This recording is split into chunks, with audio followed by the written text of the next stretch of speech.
પાટણ જિલ્લામાં ખેડૂતોએ મોટા ખર્ચા કરી પાક વાવેતર કર્યું છે, પરંતુ પૂરતા પ્રમાણમાં ખાતર ન મળતા ખેડૂતોને ભારે હાલાકી ભોગવવી પડે છે।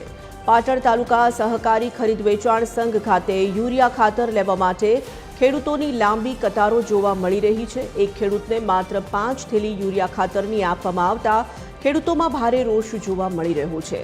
ખેડૂતોને પૂરતા પ્રમાણમાં ખાતર ન મળે તો વાવેતરમાં મોટા નુકસાનની ભીતિ સેવાઈ રહી છે। હાલની અંદર ખાતરનું તો કંઈ કશું કહી દીધું કેટલા ટન આવશે, કેટલા ટન એલોકેશન કર્યું છે, કેટલા ટન કલેક્ટરે ગુજરાત લેવલે એલોકેશન થયું છે ખેતીવાડી વિભાગ દ્વારા, એ નક્કી કરે એ પ્રમાણે ગાડીઓ આવતી હોય।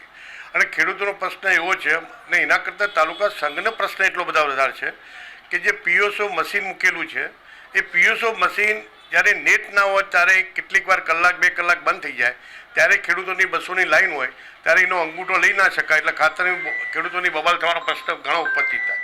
પીએસઓ મશીનમાં 5 થી 6 પ્રશ્નો ક્રિએટ થયા છે। યુરિયા થેલીઓ મળતી નથી, કપાસ છે, મગફળી છે, આ બધા નાખવું હોય, મરચાં મળે, એના સિવાય વિકાસ કરતો નથી। ખેડૂતને ફૂલ બટક એકદમ તકલીફ પડે છે। સરકાર કંઈ કોઈ સાંભળતું નથી। ખેડૂતનું અમારી માગણી છે કે છૂટ થઈ જાય ખાતરની, તો ખેડૂત કંઈ બીજું કંઈક કામ કરે, કંઈક વિકાસ ખેડૂત પણ કરે। એકલો સરકાર વિકાસ કરે ને ખેડૂતને તો કોઈ વિકાસ છે જ નહીં। ખાલી કહેવાનું કે ભાઈ અમારે વિકાસ છે, પણ વિકાસ તો કોઈનો છે જ નહીં। ખેડૂતનો તો બિલકુલ નથી। ખેડૂતને તો મારવા જ બેઠી સરકાર।